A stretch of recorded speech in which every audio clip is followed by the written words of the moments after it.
Hi everyone, I'm Ben Haddad. I'm the director of the Europe Center here at the Atlantic Council, and I'm really delighted to welcome you for what promises to be a fascinating conversation on the demise of the left and the growth of right-wing populism in Europe, especially focusing on the foreign policy implication of this phenomenon. Obviously, this is something that political scientists and commentators have been discussing over the last few years, but this conversation is still very timely, obviously, with the new incoming Biden administration, with elections, critical elections taking place in Germany this year, in France next year, but also with a new centrist government taking office in Italy with Mario Draghi, in the context of populism coming from both the left and the right. So we'll discuss this today with, I think, a terrific panel moderated by our senior fellow, Damir Maruzik. Damir will introduce the speakers in more detail, but I think they need no introduction for having written and commented on these issues for the last years. Dr. Yasha Munk, Dr. Sherry Berman, Dr. Dalibor Rohak, and Dr. Maria Snegovaya. Before turning to Damir for the panel, first I'm delighted to turn to Maria Snegovaya, who will spend the next few minutes introducing a paper that will be discussed by the speakers during the roundtable. Maria is a research fellow at the Center for European Union, Transatlantic, and Trans-European Space Studies, Jean Monnet Center at the Jean Monnet Center of Excellence in Virginia Tech. She's also a non-resident senior fellow with the Eurasia Center at the Atlantic Council. Maria just published a paper called How Ex-Communist Left Parties Reform and Lost on the evolution of the left wing, especially in Central and Eastern Europe, which will also guide a little bit our conversations today. With that, Maria, let me turn to you, and then I'll be looking forward to hearing the conversation. Thank you very much, Ben. It's a big honor to be here today with this esteemed audience. And I particularly want to thank the Atlantic Council Europe Center, as well as the Center for European Union Transatlantic Trans-European Space Studies at Virginia Tech for this opportunity. Now, I have prepared a couple of slides, and I'm going to show them very quickly to the audience.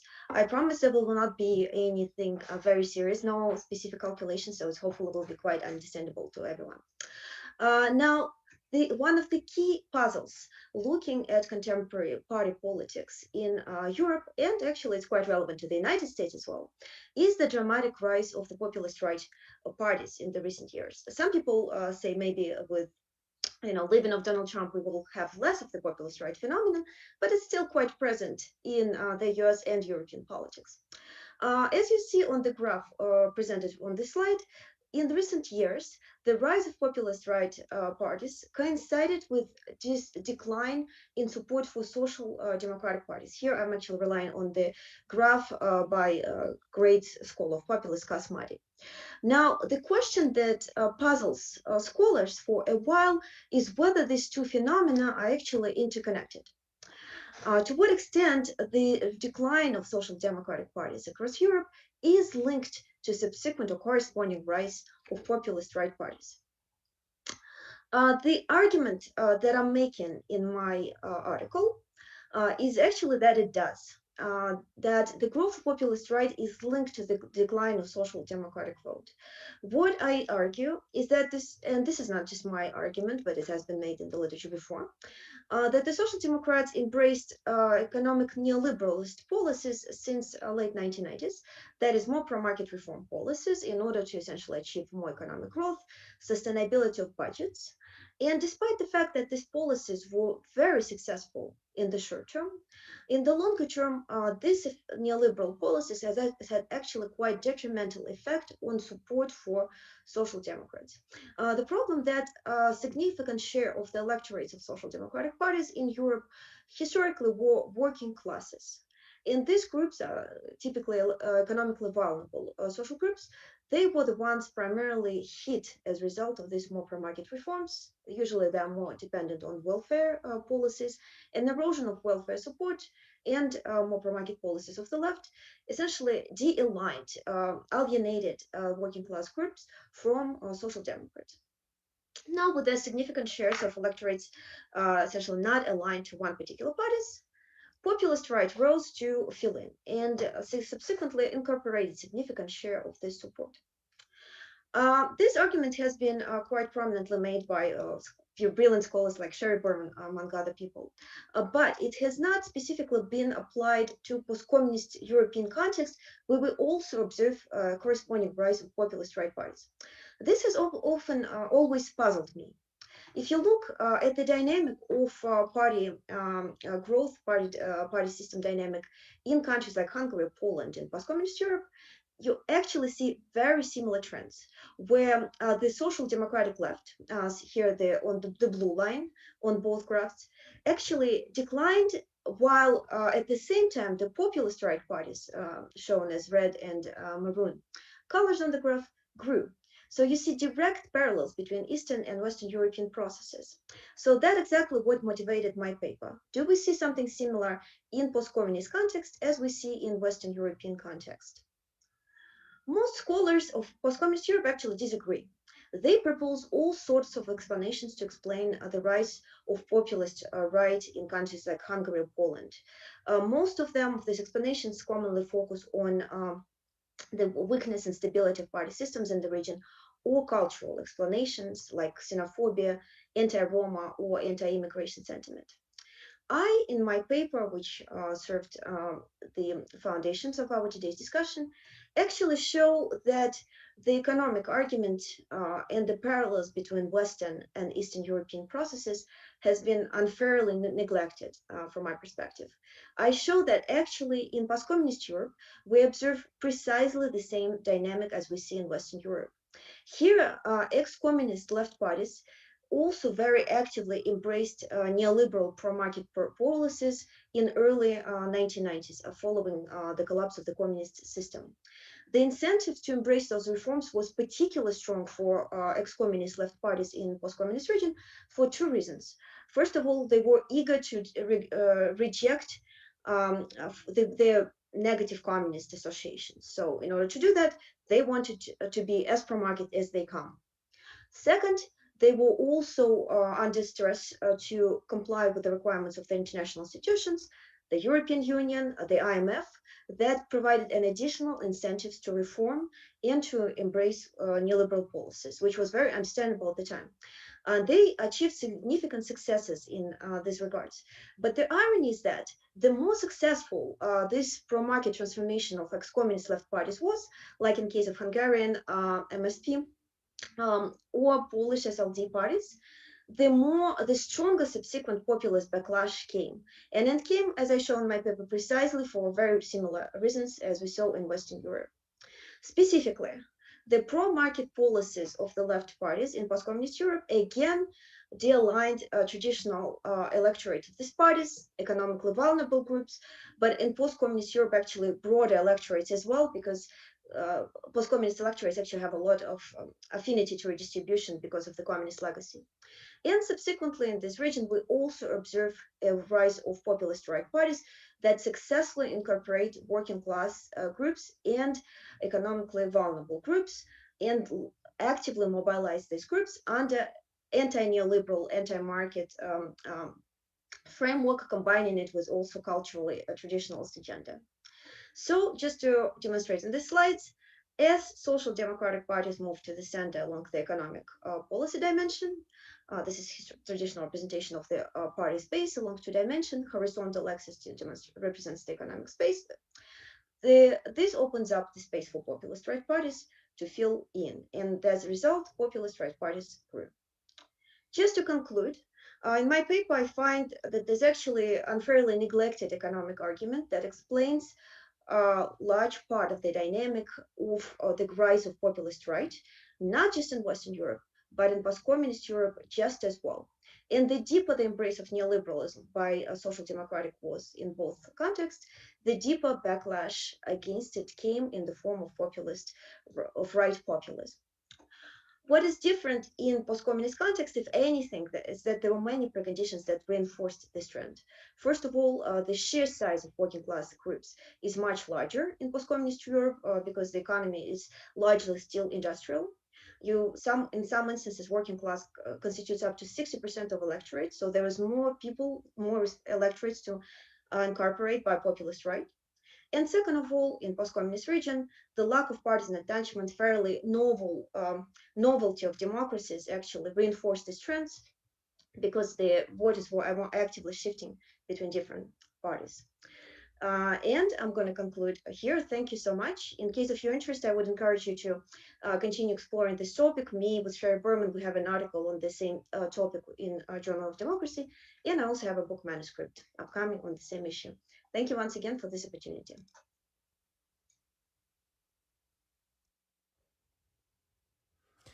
Wonderful.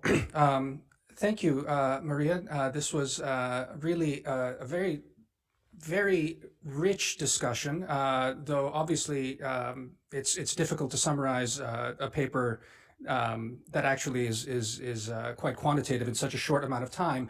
We have an excellent panel here to discuss, and right before I introduce them, let me just sort of try and shape some of the discussion, hopefully going forward. I think striking part of Maria's paper is that it's the distinction, that one that's been going on in the discussion about populism between whether it's economic causes or sort of cultural causes. And Maria, I think, makes a very strong case that it is economic causes, and the challenge then becomes, is there a possibility to, what can be done politically about this? Can the call it left economic side be retaken away from the populist right that has now basically staked this out? I hope our panelists can sort of engage in some of this and talk about it, because what really we need to talk about then is the implications of this, if in fact Maria's conclusions are correct, and in fact everyone agrees with them. So to discuss this, like Ben Haddad mentioned at the opening, we have truly a stellar panel. I can't imagine a better group of people to have this discussion. We have Dr. Sherry Berman, who's the professor of political science at Barnard College, Columbia in New York. We have Dr. Yascha Mounk, the Associate Professor of International Relations at SAIS here in Washington, D.C., and Dr. Dalibor Rohac, who's the resident scholar at AEI. All three of them have had much to say on this subject. So I'd like to open up the discussion first to Dr. Sherry Berman, and to our audience listening on. We'll have a little roundtable discussion here, but please do think of some questions and throw them in the Q&A, and I will be fielding them to our panelists for the ongoing discussion. Dr. Berman, please. So thank you very much for inviting me. It was so nice to hear Maria summarize her paper. And as I think Maria pointed out, not only is the dynamic that she has discussed in Eastern Europe broader, right? It clearly holds in Western Europe. And I think there are very interesting parallels also to the United States and Latin America. But the sort of larger trend, the question of what happens to party systems and democracies when center-left parties become eviscerated. I think this is something that anyone who cares about democracy should really be concerned about. And then also, again, this question of what is happening with voters, right? What is driving them to the populist right? These are parties that are obviously illiberal and anti-democratic in many cases. And so we should be concerned about understanding the causes of their rise and their attractiveness to voters. So let me just throw a few things out there to sort of, again, reiterate or add on to some of the things that Maria said. Yes, obviously there's a very similar trend in Western Europe, right? We've seen the decline of center-left, social democratic, and labor parties over the past decades.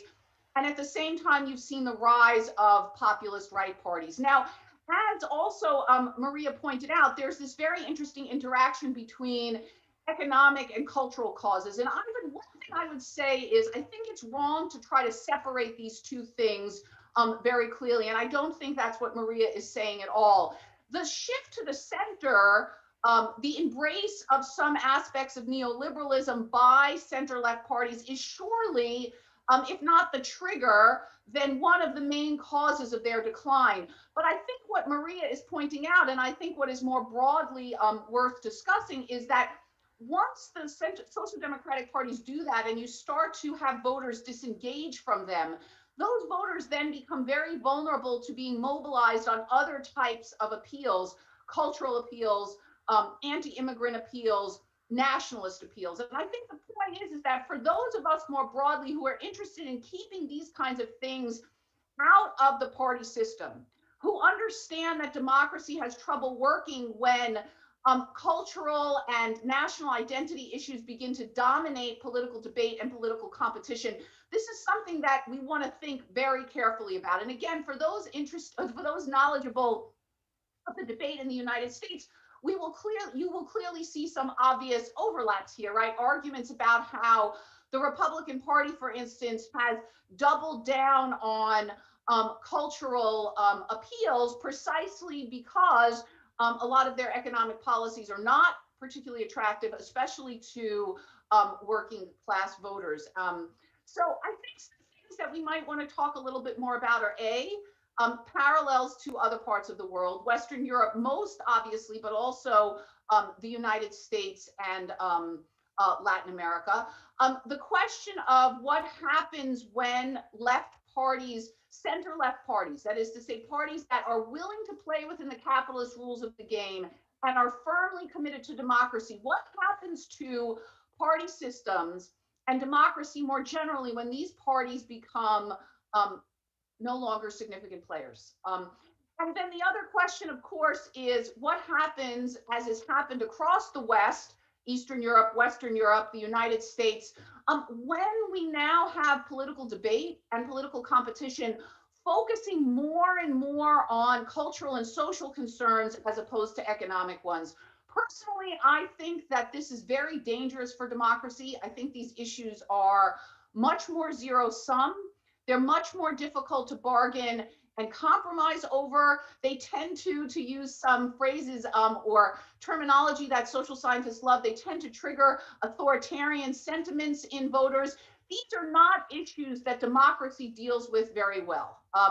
And so the larger question of what happens when you begin to shift voters into parties that emphasize these things, that have an incentive to continue to keep these kinds of issues at the top of the political agenda, is something anyone who is a small d Democrat, I think, should be concerned about.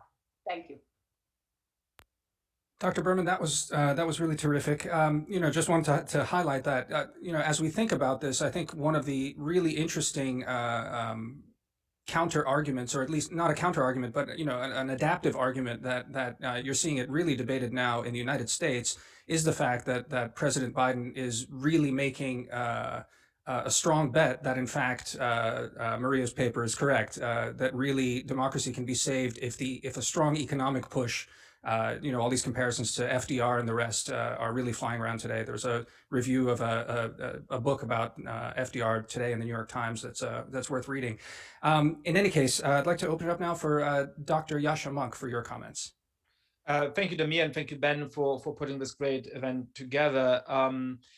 So I learned a lot from the paper and from the presentation from Maria, and I think the case that there's greater parallels between Eastern Europe and Western Europe is very convincing. I think some of the reasons why this trend may have been stronger in Eastern Europe than in Western Europe that she talked about are also convincing, but I think we should think about these two regions, at least for this purpose, as related. And I think in many areas, we would learn a lot from thinking of these two areas as more related. So let me first of all say something about how the region which I know better, which is Western Europe, deepens this story. And let me then perhaps sound a note of skepticism about the implications that we should draw from these findings. It's not taking a bone with the findings themselves, but it is some skepticism about what those findings actually ultimately imply. So when I think, and I want to think about not the failures of social democracy, but the success stories of social democracy. So I think the big success story of social democracy in the last 30, 40 years, just electorally, has been New Labour. There's been a few others as well, but it was striking that, when you think of a social democratic party that really succeeded in gaining power and being reelected a good number of times, that is clearly one of the leading examples. And I think it's instructive to think about why it succeeded. And broadly speaking, the sort of center left rather than robust left economic strategy was to expand the electorate that Labour can win. It was to go after a middle class, more urban electorate in places in which the party had traditionally struggled in the southeast of England and so on and so forth. And it was very successful at that. But of course, as we know from the last election in which Boris Johnson breached the red wall in the northeast of England, it also ended up coming at the expense of a lot of the constituencies that the Labour Party took for granted. I think, by the way, this is something that many organizations tend to do. They tend to take the core for granted and want to expand, but then they run the risk of losing the core. Could explain to you how I think the New York Times is doing that at the moment, but that really would be a different topic. Now, over time, it did in fact start to lose those voters, and they went first to Brexit and to some extent to the UK Independence Party, and then under Boris Johnson, sort of towards the Conservative Party in a really remarkable way. So I think that tells a similar story, even in a place of social democratic success, a former social democratic success. Now, I do have two things where I would like to push you a little bit. And the first is, how strongly we can know that this is about the economy rather than about culture. Because it seems to me that in most of the cases that I can think of, and this is harder to measure, the sort of what you call a turn towards neoliberalism, which I never know what that terms mean, but we know broadly what you designate by that, went hand in hand with a cultural shift that precisely went away from working class culture, from the culture of people who have less education, who don't live in the metropolitan center, towards parties that are much more run by and geared towards the socioeconomically successful, not just in terms of the economic policies pursued by those parties, but very strongly in terms of a kind of cultural attitudes that these parties have. As a well-educated person who grew up in urban centers, these are cultural issues that I strongly agree with. But when you think of the shift in left-wing parties from a kind of cultural conservatism on sexual morality and things like that, towards an embrace of much more progressive positions across a whole range of different issues, I think that went in most cases hand in hand with the economic shift. And so I would love to hear about some differentiating cases where some social democratic party did one and not the other. Perhaps the current Danish Social Democratic Party might be an example of that, but there's really not that many of those. And that makes me wonder whether what's going on here is a kind of confounding factor, which is to say, isn't it the case that what's really happened is just that the traditional milieu of social democratic parties has disappeared over time? That you no longer have these very strong trade unions, that you no longer have this sense of 1,000 people at 8 a.m. going to the factory gates together and having a common associational life and defining themselves by the earned identity of their jobs and everything that comes with it. I think of the description by Douglas Alexander, a former Labour politician in Britain, where he said that in the last election, Labour tried to offer the voters in his former constituency a trip to the mining museum, but they actually wanted to be taken to Euro Disney. There's just a deep loss of the culture behind social democracy. And that seems to me like a confounding factor that explains both why those parties shifted on economics, but also why they shifted on culture. And that seems like part of what's standing behind the story. And so then that leads to a question about what the right counterfactual here is, right? Would these parties have been more successful if they had not changed their economic profile?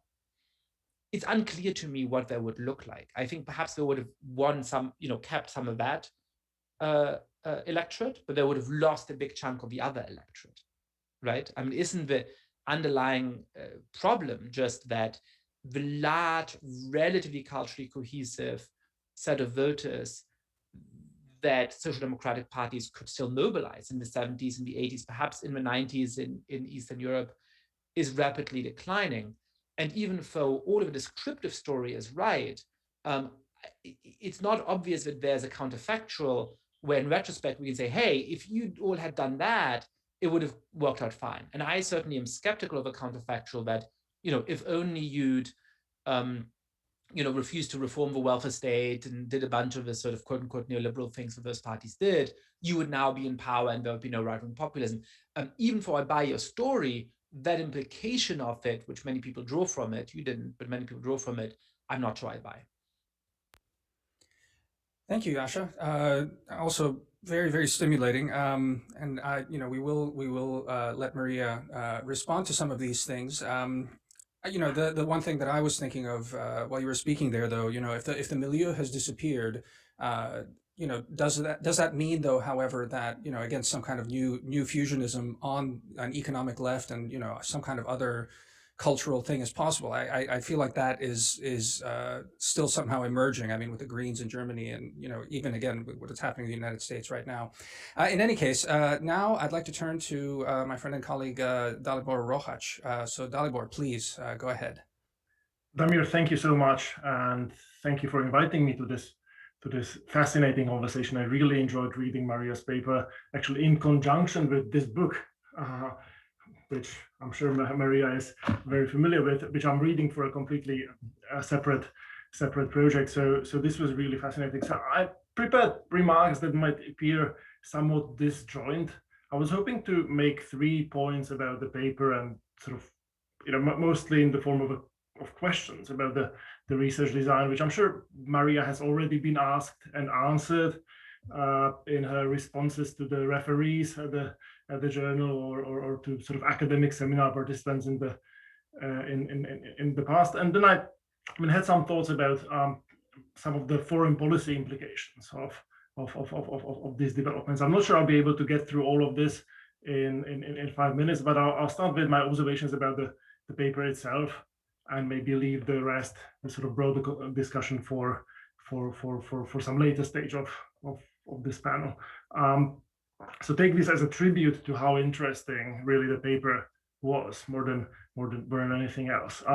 So my first observation is that when I look at table 1 in the appendix, which has the countries and the parties, you'll notice that there aren't that many countries, there aren't that many parties, and that's partly a result of your conscious decision to sort of look at these 3 buckets of political parties, the left-wing parties, conservative parties, and right-wing populist parties, and you explain those choices in the paper. But I'll just note that actually, given how few of them there are, I think those choices you make might matter, and I'd be in principle quite nervous about how those choices might affect your conclusions. In fact, now you look at because you actually are leaving a lot of stuff out, right? Like so when I think of your models, your regressions as ways of explaining voter behavior, I think it's useful to be sort of cognizant of the fact that you're really explaining a very narrow slice of voting behavior, right? Like in the Czech Republic, you are leaving in the most recent elections, 2014, that you include the largest political party, ANO, the Andrej Babiš's party. In Poland, you are not including the Civic Platform, which Civic Platform, to my mind, is member of the EPP. I would probably categorize it as conservative, but you leave it out. I'm not saying those choices are wrong. I'm just saying that they might matter. In the Czech Republic, you are grouping together, it has actually 2 effects. One is that you are grouping together parties that might be more different than meets the eye, either within countries. In the Czech Republic, you have Top 09 and ODS categorized as conservative. One is a fairly sort of mainstream EPP party, the other one is much more Eurosceptic, and I think the variation increases as you go across different countries. And you also are potentially leaving out parties and voters that might be similar to the ones that you include. Like in the Czech context, again, you are looking at the Czech Social Democratic Party, leaving out the Communist Party from the sort of left-wing bucket. You categorize Fidesz as conservative, Jobbik as extreme right. I'm not sure how much that holds in the most recent 2014 election. Again, I'm not saying these judgment calls are wrong. I'm just saying that this is not just sort of data that have enlightened us about what's going on, because there was a lot of sort of structure imposed on that data. On that note, there is a tacit assumption in the paper which might not be totally wrong again, that left-wing parties and post-communist parties, or sort of ex-communist parties, are basically the same thing. And obviously there is a lot of overlap in Central and Eastern Europe, but it's not 100% overlap. And again, I'm going to look at the Czech case, where you use social democracy, Czech Social Democratic Party, as your sort of data point. But in fact, Social Democratic Party of the Czech one is not the successor party of the Communist Party of Czechoslovakia. That's the Communist Party of the Czech Republic and Moravia. And that's actually perhaps an interesting counterfactual to the story you are telling us, going back to the point Yasha made, namely that's a party that refused to reform itself. That's a party that still sort of sticks very much to the communist era rhetoric, that never apologized for anything that happened during those 40 years of communism, and it has kept its sort of core constituency. Has remained in parliament throughout the years, but I'm not sure it really was a game changer, right? Like the Czech Republic now does have a fairly vibrant right-wing populist scene.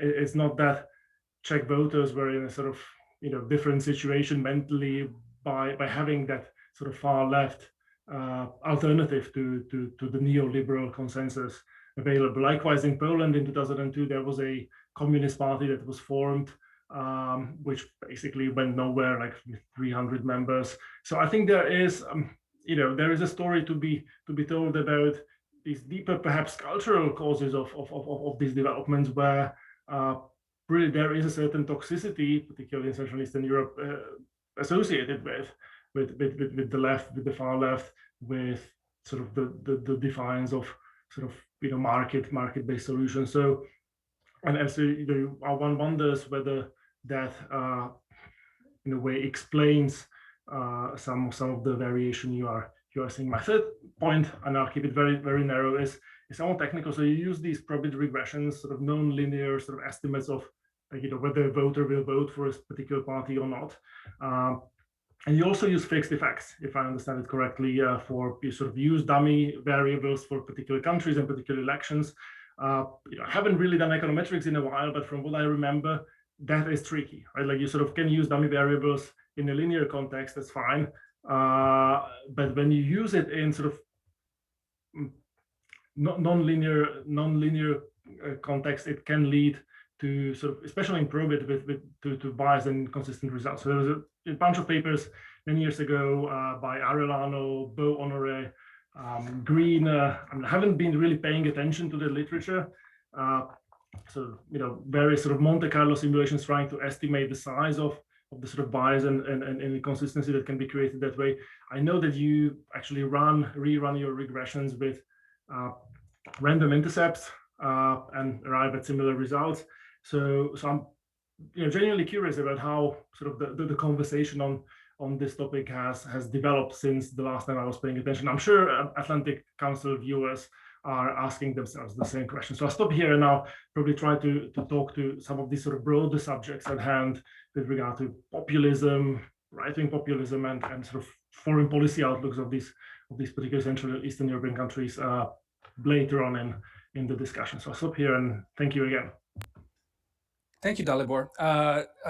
Maria, definitely going to let you answer some of these. I'd just like to encourage, as Dalibor said, for the broader audience that you guys, I do think, let me try and crystallize the debate as I see it right now. Again, it's I think you're making the case, and Dr. Berman has made, I think, a similar case about the importance of, whether it's the economic versus the political at this point. And, there are all sorts of policy implications and implications about what we can expect of politics in Europe and the United States going forward. And I would like us to be leaning forward and thinking about these things. I think both Yasha and Dalibor have, are thinking it's a little more complicated than that. So by all means, Maria, defend yourself, but let's also lean forward into some of these debates.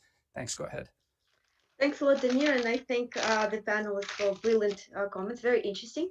So I do understand there's a lot to answer, so I don't want to take too much time by responding. Let me start with by focusing this culture versus economy debate, which I think is very important because it has direct policy implications, right? So if we want to, essentially the question is, if we want to limit the rise of populist rights, understanding that it represents some serious challenges to liberal democracies, which way do we go? Do we compete with this, say, social democratic party? Shall we continue competition along these identity lines, or shall it be on the economy? So there's a direct foreign policy issue here.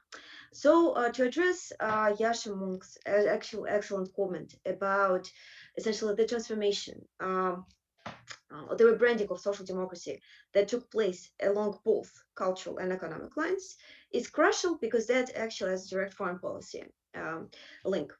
Now, to his question about this rebranding, first of all, and Sherry perhaps can add a little bit on that.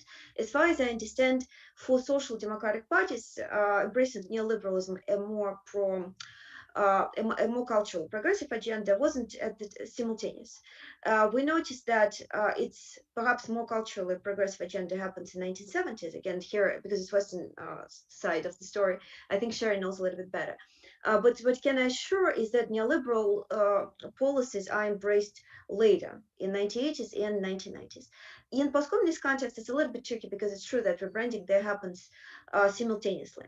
So while it's a little bit harder to separate those two in post-communist context, looking at what rebranding occurs, what I do, not specifically in this paper, but more in a paper with Sherry and also in my book manuscript, I actually look at when these parties lose most of support, what happens before they lose support. And what we notice consistently, especially in Hungary and Poland, which are my key cases, is that it's always linked to embrace of austerity. Austerity is very unpopular among people. I mean, it's not particular. It doesn't come as a radical surprise. In case of Hungary, it's the 1995-6 Walker's package, and subsequently the a set of austerity policies in 2006. It's before actually subsequent corruption scandal. It happens even earlier than that, which is interesting. Right after the new social democratic government announces a new austerity package, which is further reinforced by the 2008 financial crisis and another round of austerity. In the Polish case as well, we noticed the same trend. While before the EU accession, the Polish Social Democratic government in early 2000 embraces a number of austerity policies, which lead to significant decline of support.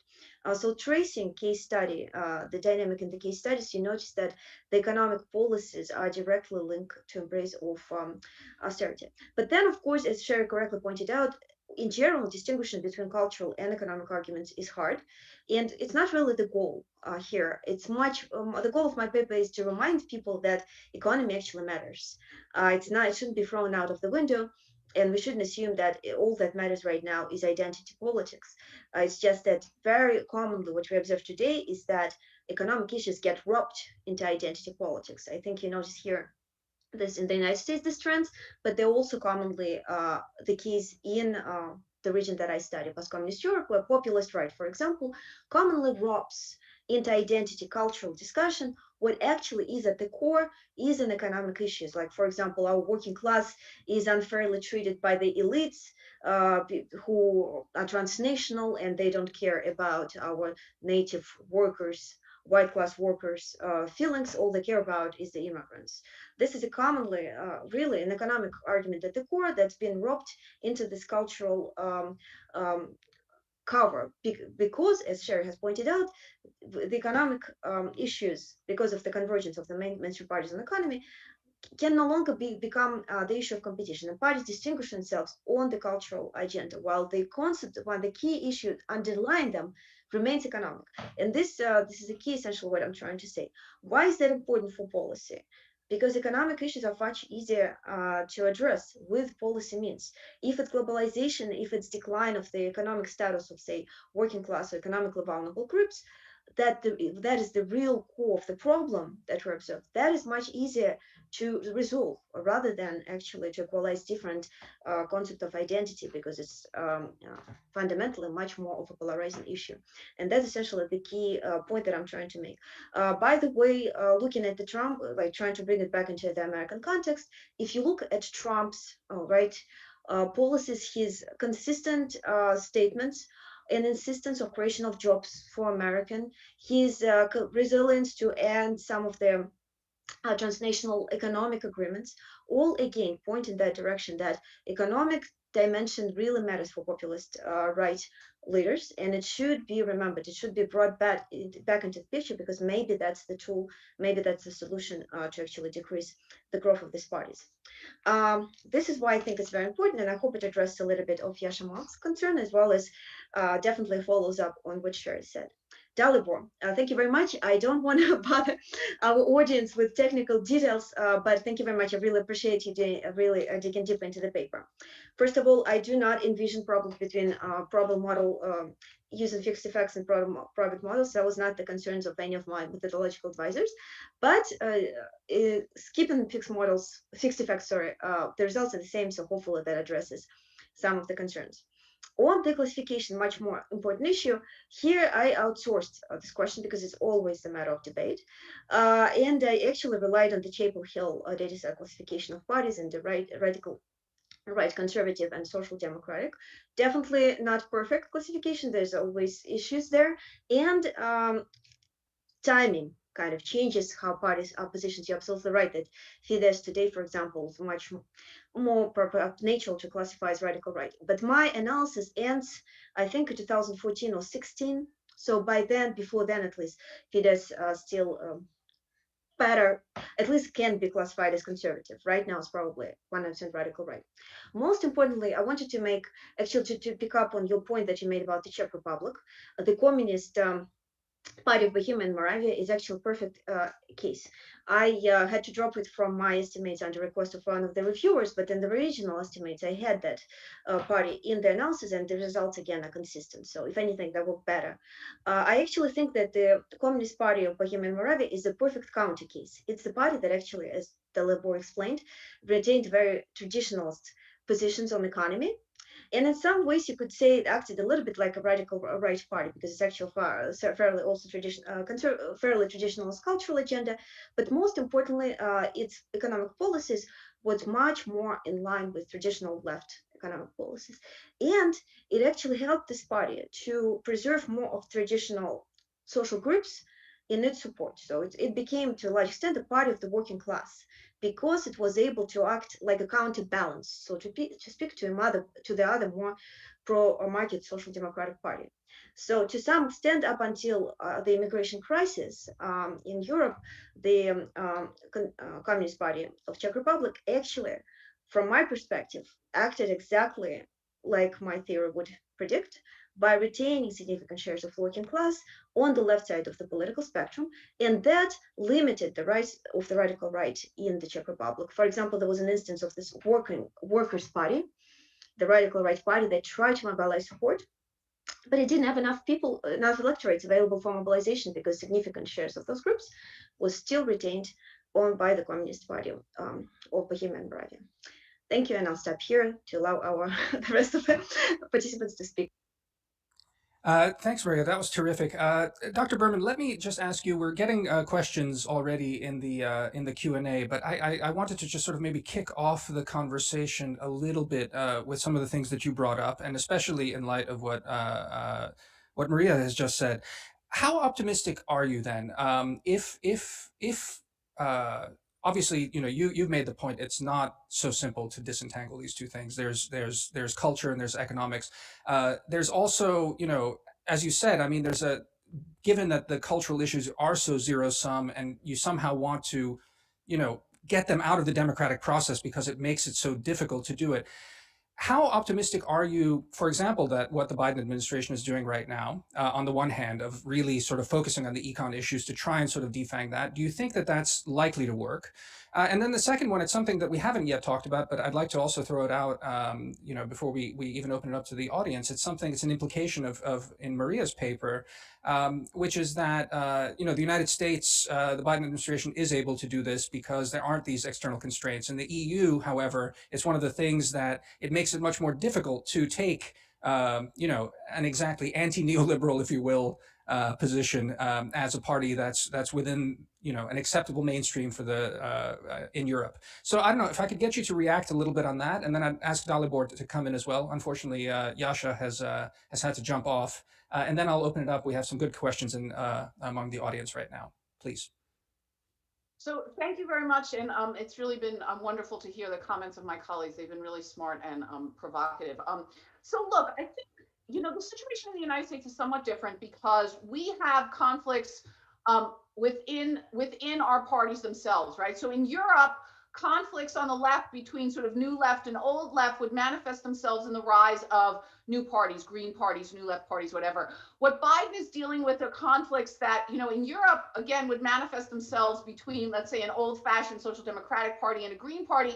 He's dealing with that within his own party. So he's playing a two-level game, right? He has to keep his party together, and he wants to try to obviously blunt the appeal of, some of the more radical inclinations of the Republican Party. And I think he's doing the only thing that he can do, right? And I think the focus on the economy makes sense for two reasons, right? Which is everybody, regardless of partisanship, wants the economy to recover. These are collective goals. These are things that will benefit people across the board. And so from the perspective of doing something that clearly benefits the country, improving the economy is obviously the way to go. But the second issue, related but somewhat different, is one that, again, Maria brought up and we've all discussed, right? Which is that there is just so much research out there that shows that in better economic times, it is much harder to mobilize people on in and out group kinds of appeals, right? It is much less, it is much harder to mobilize anti-immigrant sentiment. It is much harder to mobilize people, again, on these divisive issues when things are going relatively well. So I think this is the strategy that the strategy that Biden seems to be choosing is correct, not only for the Democratic Party, but I think for the country overall. And I think the second part of your question is something we're thinking about also. This is a place where, the United States and Europe is very different. The EU has been extraordinarily constraining in this regard. Maria talked obviously about the role that it played in Eastern Europe in pushing all of these countries and these left parties in particular down a very, distinctive neoliberal kind of economic path. But more generally, the EU constrains the kinds of policies that different parties can adopt in a way that has really no comparison in the United States. So, for parties in Europe to maintain more distinctive economic profiles, left parties in particular, is just in many ways more difficult in Europe, even though obviously Europe, Western Europe in particular, has a very long history of, again, strong welfare states, interventionist governments, yada, yada, yada. But again, the constraint of the EU is something that does not have a real comparison in the United States. Dalibor, could I get you to comment on some of that? I know you had other comments on more broadly on some of these implications, but any of that, please go ahead and run with it. If I may, I would just like to very quickly react to the point Sherry just made about the role of the EU and the sort of differences between the US and the European context. I think we have to be careful about how exactly we frame that, because it does not strike me as obvious that it was sort of the EU itself directly that was constraining the choices facing different political parties in the Central and Eastern European context. I think the big sort of story, and that goes back to the Appel and Orenstein book, is that you had these populations that just liberated themselves from the shackles of communism. They wanted all things Western. They wanted to catch up with West Germany and Austria, and they suddenly got to travel, they got to see all the gadgets that existed in the West, and they were able to, I suppose, undergo various forms of hardship, and then the sort of idea that no, we shouldn't be reforming our economy, we should be following a more gradualist path.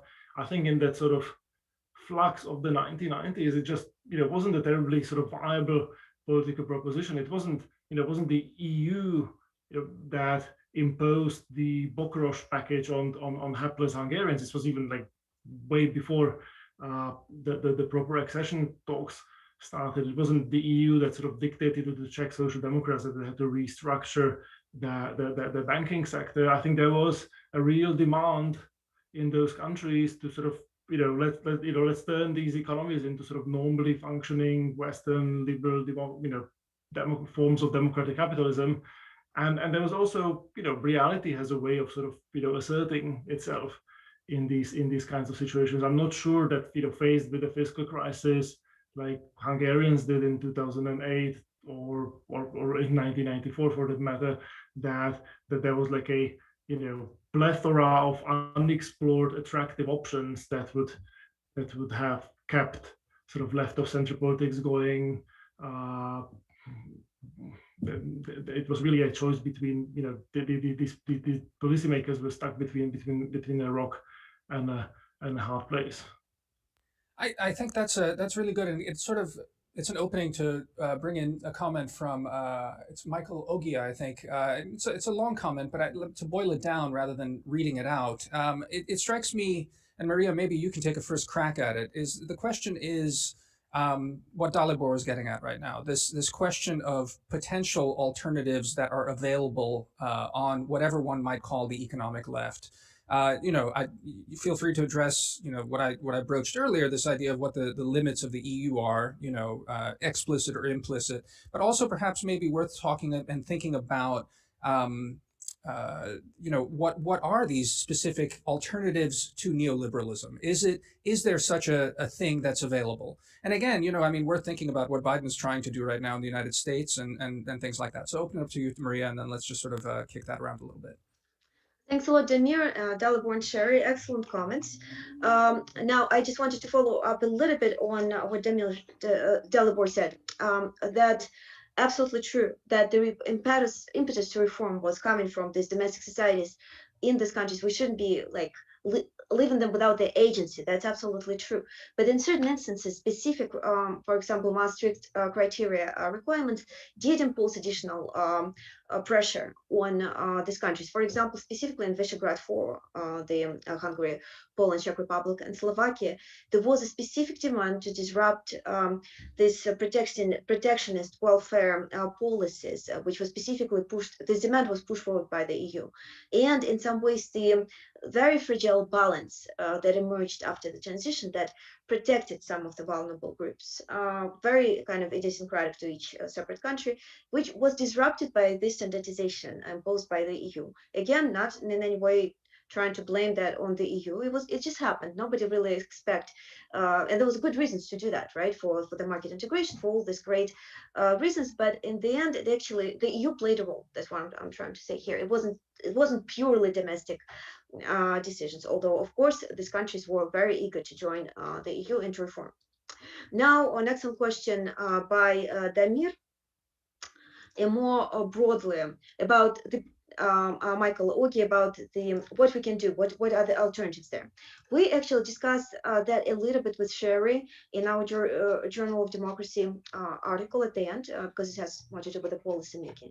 And we discussed some of the examples of more successful rebranding on the left side, with this proposed re-embrace of a little bit more traditional economic policies, protectionism, and actually this set of policies available, you can also ironically see on the right, because right populist parties, when in power, and Dalibor actually mentioned the book by Mitchell Ornstein, Ornstein and Hilary Apple from Triumph to Crisis. I'm actually working on this project with Mitchell Ornstein, precisely trying to understand what are the policies that the populist right do when they come to power, to what extent they do embrace more distributive protectionist platform. And in fact, we find that yes, they do, especially after 2008. So perhaps there's a little bit to learn from them, right? Not necessarily in their radical language or xenophobia for sure, but perhaps there's a little bit of the welfare protectionist policies that can be also adopted on the left. It shouldn't be totally out of the possible options. One of the successful examples that Sherry and I discussed in the GOD paper was the example of the Portuguese left party, which had some of the more successful policies, and to some extent Labour in the United Kingdom, although the results are sort of controversial because at first it was a success story, but then after Brexit it suddenly was not. So it's a little bit more of a controversial case.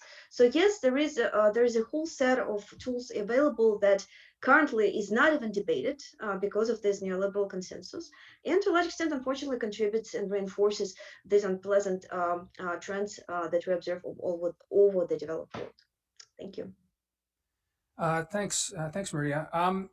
There's a good question, I guess, again on the call it the econ cultural one. I think it's phrased rather sharply, but so I'll read it directly, and maybe we can start with you, Dr. Berman, on this. It's from Maria Zamet. It says, what weight might your panelists give to a recent cultural argument positing that Central Eastern European governments never had the guiding norms of Western European cultures under the influence of the Enlightenment, individual liberties, and more democratic principles? First, they were under monarchies and then the very authoritarian Soviet government. And to look ahead, what trends might counter the move towards populism, how to change the dynamics. Answer that how you will, but I think that's a strong sort of historicist and, again, this culturalist argument about this sort of stuff. Obviously, it's not either or, but I think it's worth tackling head on. Dr. Berman, any thoughts on that? So we have, in addition to yourself, two actual experts on Central and Eastern Europe here in Maria and Dalibor. So I'm going to let them talk about that specifically, that first part of Maria's question. I just say, though, as a scholar of the development of democracy in Europe, I mean, if the larger question that, we're talking about is why have Central and East European countries had trouble sustaining democracy, right? I think it's obviously the case that we have to look at their histories. That would be true when analyzing any country's political development. But for the specifics there, I'll leave that to Dalibor and Maria because they're much more knowledgeable about the region than I am. But to get to the second half of her question about what might counter the move towards populism, look, I mean, I think again, this is something we've all been kind of dancing around because what ultimately the interest here is, right, is figuring out how to fight back against illiberal, anti-democratic parties and strengthen democracy, right? So that's the goal, whether you're talking about the United States or Eastern Europe or Western Europe, right? So how do you get rid of support for populist parties? Well, there's lots of levels to that question. The most direct level, the most immediate level is you want to undercut their appeal, right? And, research makes perfectly clear that these parties are really mobilizing around these cultural issues, right? But they're taking advantage of the fact that there are a lot of voters with conservative views on these issues, but also, as Maria and others have pointed out, with somewhat, left-wing views, however you want to define that. We can discuss that in some more depth on, economic issues, right? And so you really want to figure out how to peel those voters away. And that means neutralizing the cultural concerns and offering voters a real choice about economics. I want to get back to what Dalibor said because I think it's important. He's absolutely right. And if I flippantly tried to blame the European Union for Eastern Europe's problems, then that would be unfortunate because I didn't mean that.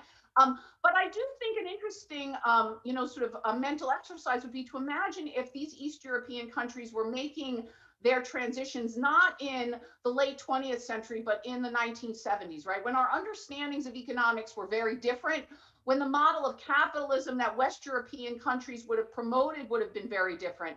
And there, I think you would have had, again, much more space for larger welfare states, more protection, a recognition that rapid social and economic change was extremely politically destabilizing. Those insights, which had been crystal clear to anyone in Western Europe in the post-war decades, had largely been lost by the end of the 20th century. And this was further magnified, of course, by the collapse of communism, which, seemed to convince a lot of people that, capitalism never was going to have any problems again, and that we could just, rush headlong into market economies without having to worry about their politically destabilizing impact. I mean, this, I think we all recognize, particularly after 2008, was really a dramatic mistake. And I think the policy shifts that we have seen since then, even in the United States, have made clear that there clearly are alternatives to the kinds of policies that were pushed, I would say, from the late 20th century up through the financial crisis. And would those policies have turned, Eastern Europe into Sweden? No, probably not, precisely for the reasons that I think Maria is implying, which is to say their histories are different, and developing stable democracies takes a very long time. But is it plausible, indeed maybe even probable, that had some of the economic dislocation been slowed down and protected against, you would have seen fewer opportunities for folks like Orban and the Kaczynskis to take advantage of discontent? Argument I would be comfortable making. Dalibor, turn to you, and there's a couple of things I want to throw your way. I thought, you might have something to say about this culturalist argument. I mean, I remember while I was working at the American Interest, you wrote an essay about Central and Eastern Europe, the success story. Basically, here it is. This is what successful transition looks like. Stop looking for this kind of, convergence with the West. It's different to a certain extent. So there is a component there. So I'd like you to react to that.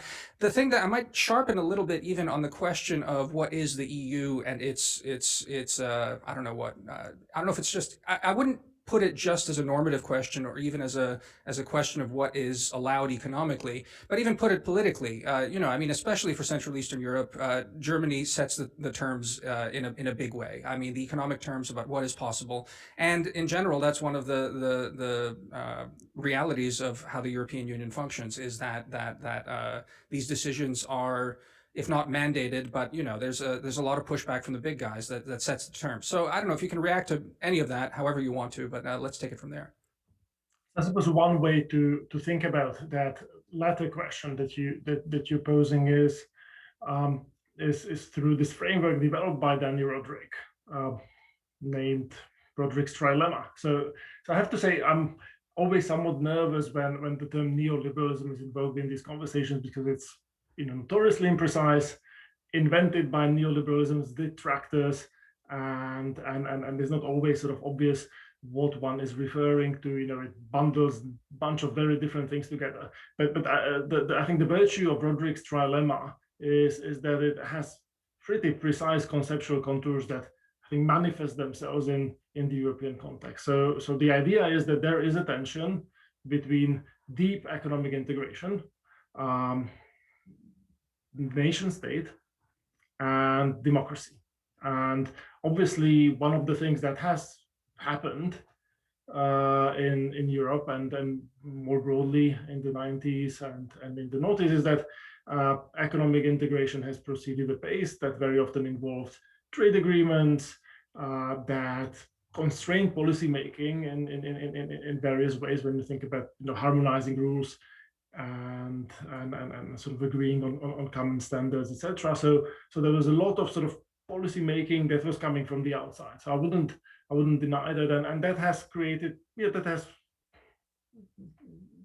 been a challenge for the functioning of sort of national democracy. So you either, and so Rodrik says that you can't really have all these three things at the same time. So if you want deep economic integration, you'll have to think about ways how to recreate democracy at a sort of international, supranational level.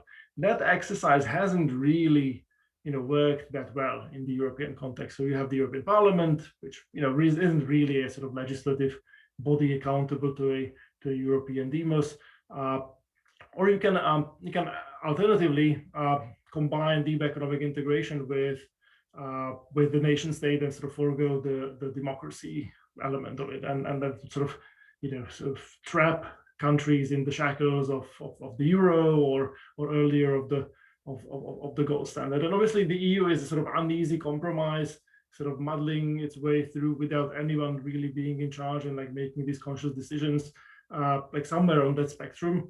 And my sense is that both within the EU and I think more broadly, globally, we've reached the limit of how far sort of deep economic integration can go.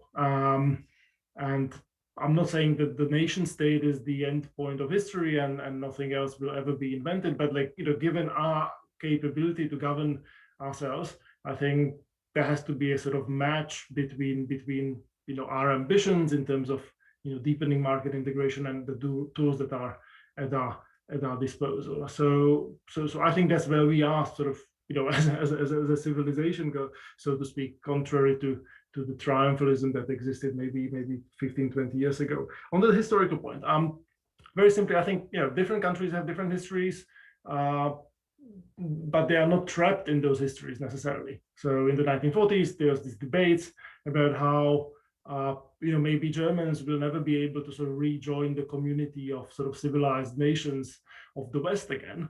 And after the war, Germans responded to that by adopting a highly sort of federalized constitution, tight checks and balances on political power, and turning things around. So Robinson and Acemoglu talk about sort of historical drift and then critical junctures when things do get turned around. And I think both are at play, including in Central and Eastern Europe.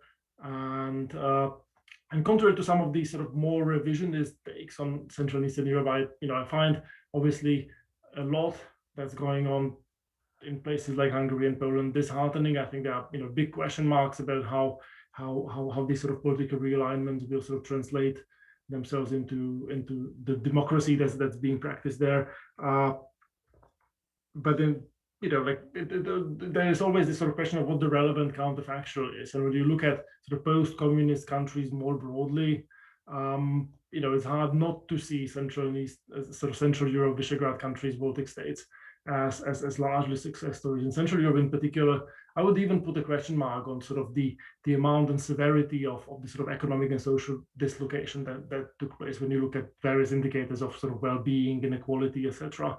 By standards of the region, these places have fared relatively well. Could they have done better? Of course, but it's not obvious that there were sort of like unused fixes that would have like placed them on a dramatically better trajectory. So I'll stop here. And it's been very, very fascinating conversation. So I'm not sure what direction do you want to take it now. Well, we have some questions piling up here, and Maria, again, you can take any of these threads that we've already put out. Let me add just one more, and that's the question of labor unions. Two audience members have asked questions. Binyo Binev and Herman Cohen have been asking about it. Specifically, do you see that the difference in the development of labor unions in Western Europe and Eastern Europe presents, some kind of confounding variable or a story to tell about both the challenges and what's possible and what isn't? And the other thing I might just add in there to even expand it some more, what's fascinating to me about the question of labor unions is how different actually the U.S. case is from what's been happening in Europe on that count as well, on labor unions specifically, and yet both the parallels and the differences about how things are being dealt with or attempted to be dealt with here. So again, take it wherever you want, Maria, and unmute yourself. Thanks a lot, Damir. Yes, sorry. First of all, I wanted to follow up on what Delabor said. I think it's very important. I'd also not want to anything of what you have said being taken as some kind of rejection of the EU. The European Union is absolutely amazing, quite unprecedented, frankly, organization. That's one of the challenges I think it faces, because it's not a new country, right? It's not the United States. It's not a federation in classical sense. It's something else, but it has been definitely tremendously successful. But there's also mistakes being made, and that's absolutely normal. Or there's some policies, some steps with unpredicted the consequences which were not intended at the time. I would put it this way. And one unintended consequences consequence of the policies that the EU promoted, I believe, is failure to compensate the losers. And I'm saying that as someone who actually worked very directly with Russian reformers. My academic advisor in Russia, Evgeny Yasin, is the famous Russian reformer who was part of the Gaidar Chubais team. And it's only now, and actually very much supported at the time and still support everything they've done for the country. The same is true of the post-communist region more broadly. One thing that we did not realize though at the time, that failing to compensate the losers, or maybe not being able, in Russian case specifically not being able, in the EU case maybe it was a little bit different. It actually, what happens is when the losers of reforms do not get compensated as a result of those reforms, is that they organize and they create a backlash against those reforms. Unfortunately, I think this partly even applicable to the Russian case. It certainly we see that explanation is one of the reasons why we see populist right growing in the region. That's one of the key takeaways for the future. On the labor union, very important question. Many thanks, Damir and Bino and other people who asked this question. A very interesting divergence we see across Western and Eastern Europe. In some ways, it's a very different story. In some ways, there's interesting parallels. First of all, the functions of labor union historically completely different in Western and Eastern case. I think Bino points that out in his question. Western European case, definitely labor unions were the foundation to some extent of social democratic parties. Sher will correct me, I think, if I'm wrong, but they definitely served a very important link of connection between the working class and the Social Democratic Party, and as well as a channel to transmit some policy kind of requests one way and another. And definitely to a large extent presence of strong labor unions in Western Europe in the second half of 20th century explains the sustainability and success of social democracy. Unfortunately, it has been pointed out by Yasha Monk, among others, one of the reasons why left parties in the West had to rebrand themselves is pretty much changing economic structure and slow disappearance of the working class, which led also to the erosion of the labor unions and subsequent kind of processes that we have been discussing today. So therefore, yes, absolutely true that labor unions were a very important precondition for sustainability of social democracy. And it's hard to imagine how that relationship can be restored these days. I don't know, maybe Sherry can reflect a little bit on that.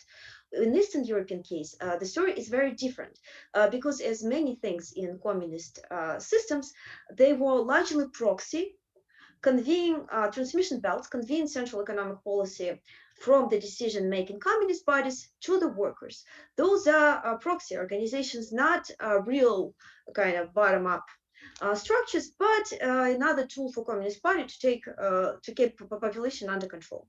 There was, however, still to some extent some relationship which echoed, but very, very distantly, the Western European story, and in most instances, it was again communicating orders top down rather than bottom up.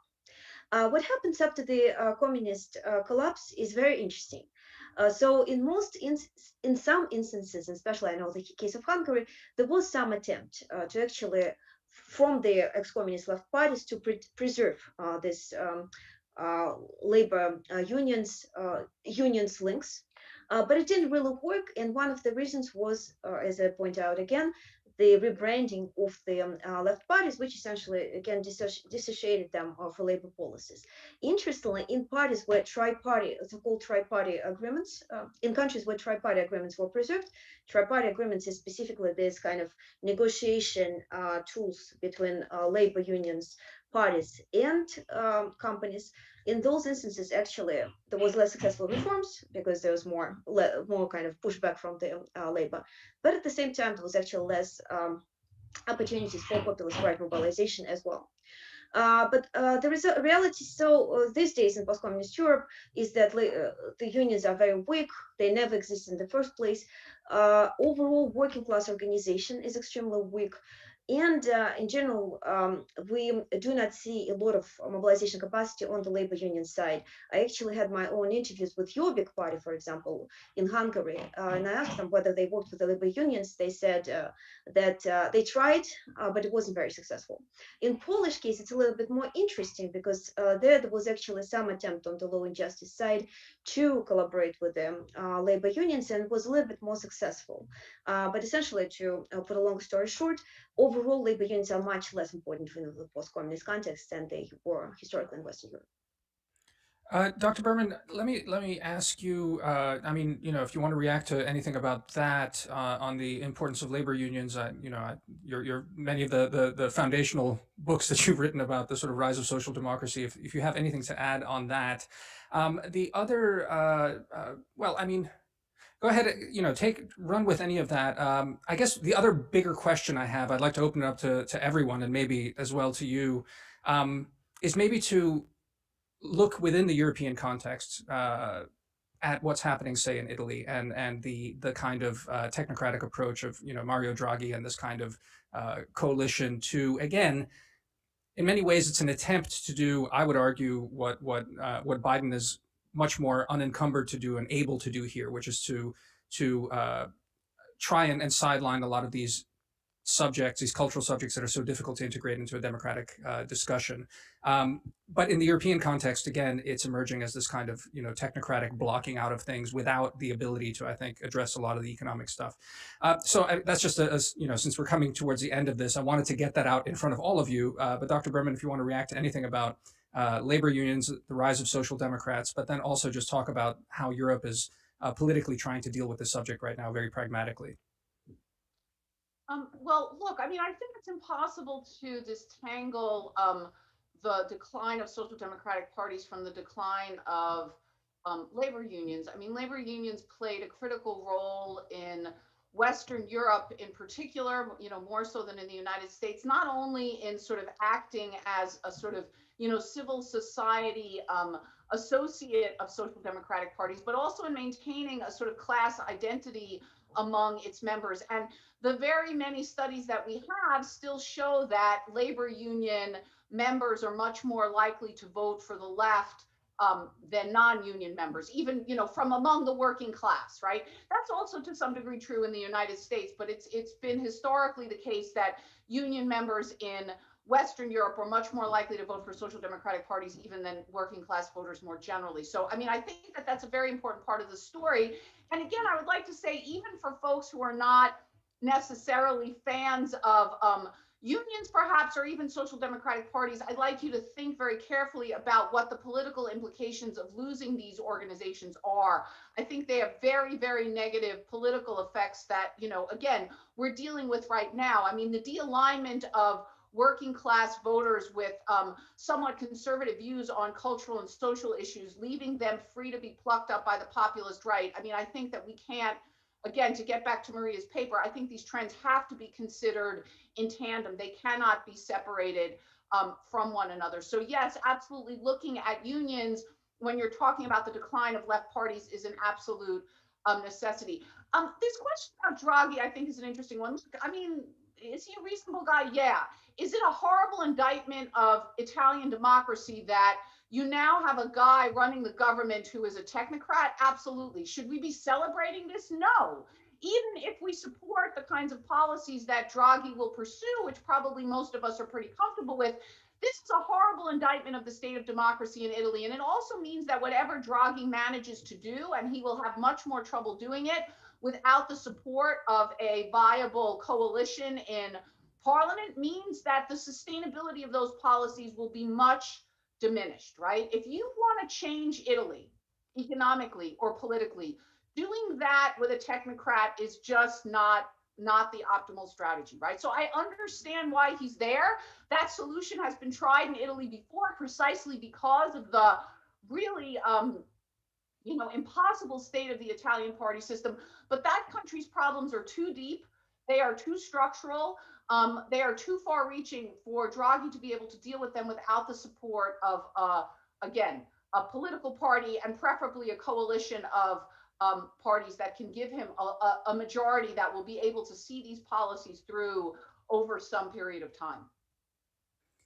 Dalibor, any thoughts on labor unions or Mario Draghi and the sort of I don't know, call it the technocratic solution to a lot of this stuff of trying to sideline some of these issues? Go ahead. Well, I very much agree that you need a political mandate to turn the country around. And Italy, by any account, has been an economic disaster over the past decade. And look at like median incomes in the country. I mean, and so I don't see that reversing itself by virtue of a technocrat stepping in and relying on a sort of unstable parliamentary majority.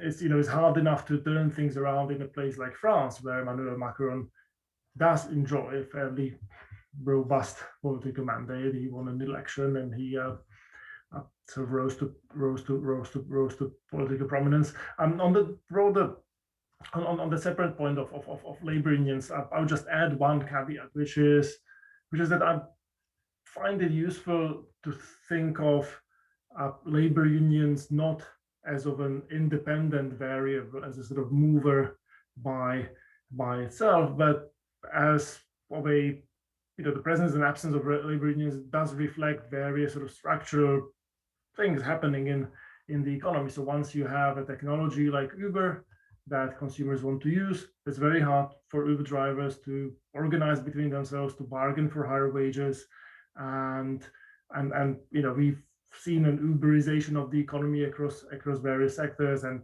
there's other things that are happening in the economy that simply make sort of collective bargaining and the sort of organizational capacity of workers just like much more difficult hurdle. So the question is, like is it not so much let's say desirable or undesirable development, but rather sort of the Tony Soprano question of what you're going to do about it. And I think sooner or later people will come up with ways of organizing themselves, whether it's workers, whether it's Facebook users who are giving away their data for free to Mark Zuckerberg to sort of do as he pleases.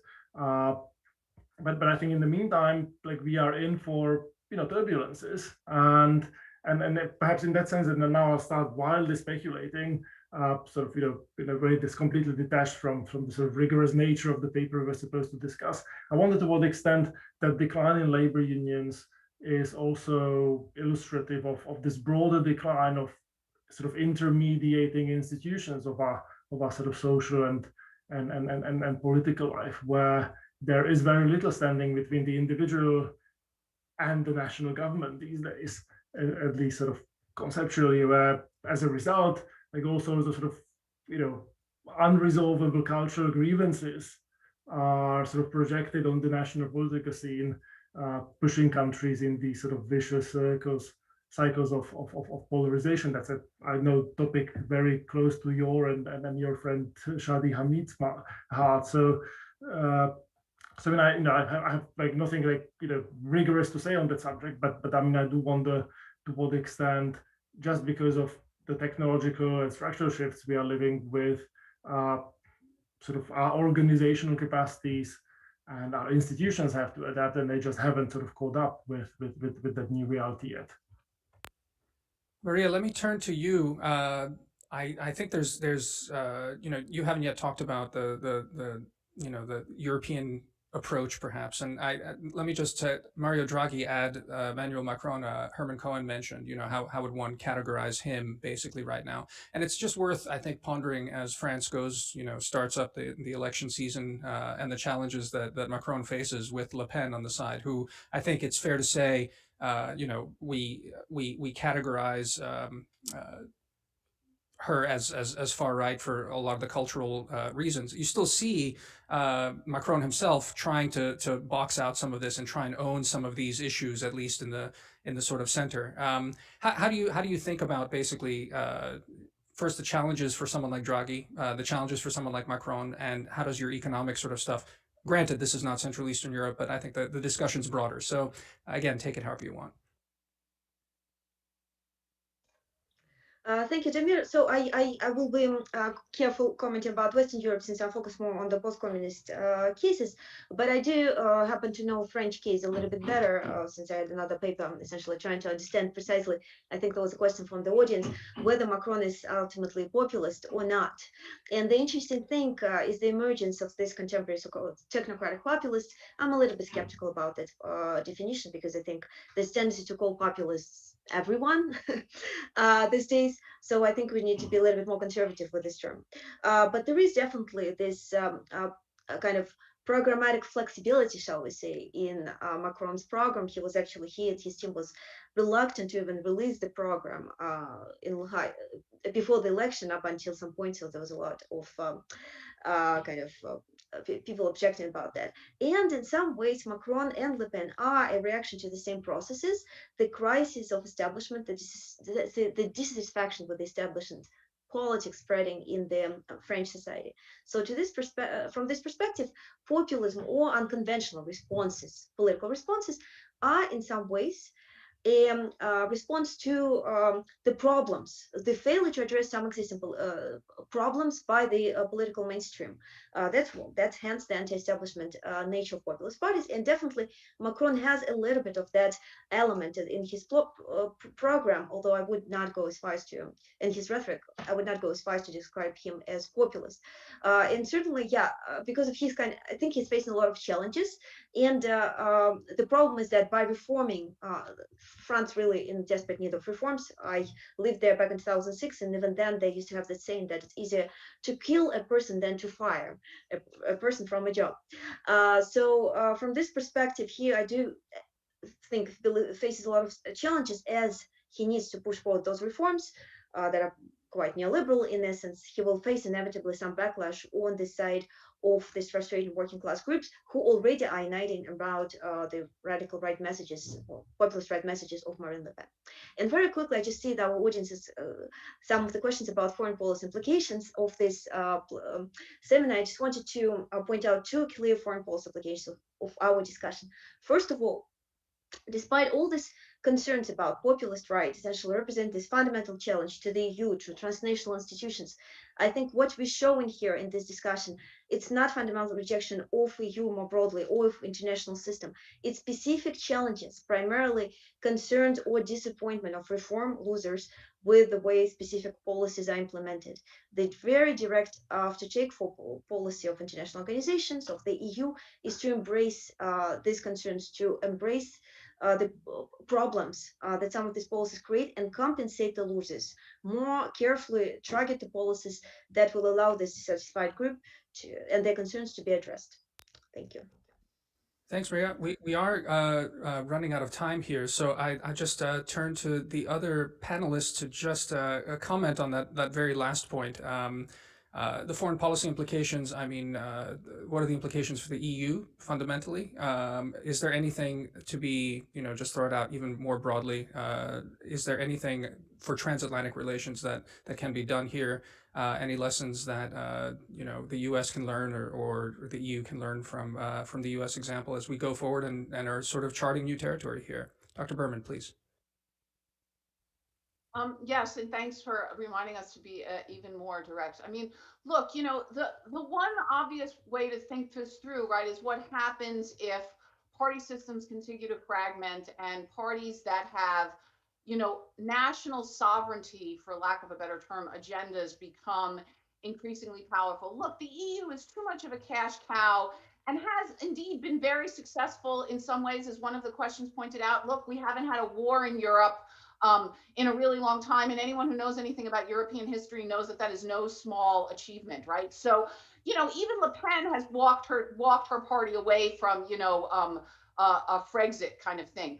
But it's no doubt that it is going to be difficult to tackle collective problems the more powerful these right-wing populist parties become. And there are a lot of challenges out there for European nations, for the European Union, and for the West. And so, one obvious thing to think about is, look, we need to figure out how to deal with these challenges. And the easier it is for countries to work together, the easier it is for the EU to overcome some of the obvious institutional problems it has, the easier it's going to be for the West to kind of deal with health issues, environmental issues, economic issues, and so on.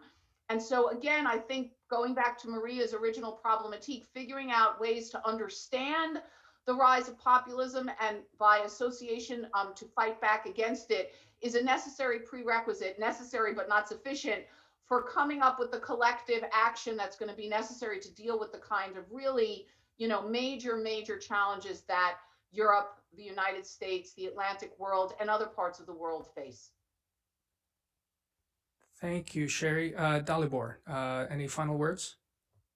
I think it's fair to say that these populist parties, platforms both on the far right but also on the left in the form of Syriza or Mélenchon and others, do share a critical attitude, if not a disdain, for multilateral institutions, the EU, various forms of international cooperation. It's part of that sort of outlook in which the system is somehow rigged against the common ordinary people, but that does not necessarily translate into an agreement on finer points of foreign policy or what should be done instead.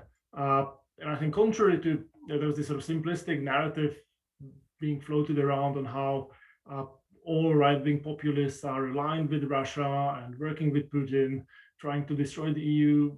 I mean, there is actually quite a lot of heterogeneity among these populist parties, even on the populist right. So yes, it is true that Fidesz has been a sort of entry point for Russian and Chinese interest into Europe.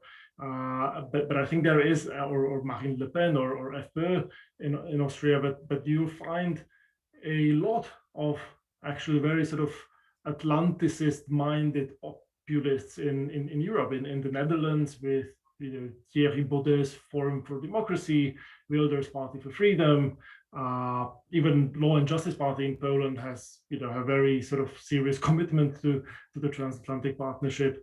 So at this, UKIP was always sort of committed to the special relationship. So I think the picture is very complicated, and especially on this emerging issue of China, I think the sort of idea that there is some sort of common thread is sort of laughable. So yes, Fidesz welcomes Chinese investment, but I think if anything, I think most sort of European populists these days see China through a similar lens as Trump, a sort of unfair competitor and a problem, and that's true of the Lega in Italy. It's true of Scandinavian right-wing populists. So I think it's a very complicated picture, which is further complicated by the fact that not all of these populists have actually governed, right? And things are very different when you are just talking about stuff from the opposition benches, and when you actually have responsibility. So it's striking that even with populist governments, you very often have these sanctions regimes that have sustained themselves in the EU, although these parties have typically been very critical of sanctions against Russia, yet decided not to vote against them in the European Council. So in short, it's a complicated picture. I think it's something we'll have to just deal with as we go along, because these parties aren't going anywhere. I think that's a really good place to stop. It really is. I think the one thing I've taken away from this conversation is that, I mean, it's a complex problem, and it's fascinating to watch how democracies have in fact adapted themselves and are adapting themselves and to address these complicated emerging new social realities. I'd really like to thank the panel.